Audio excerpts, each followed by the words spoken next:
Hello fam, great to see you again online. What's coming in this vlog? We have this problem 22 to the power x minus 7 to the power x equals 435, and we want to get the value of x.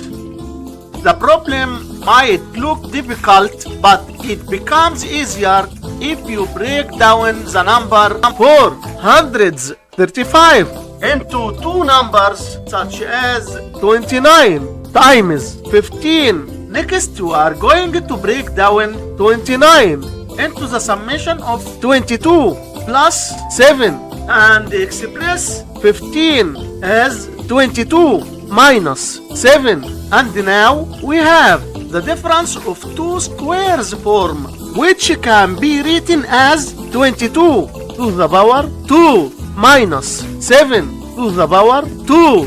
By comparing both sides of the equation, it's clear that x equals 2, and this is our final answer for this problem. Thanks for watching. Join the fun by liking and subscribing.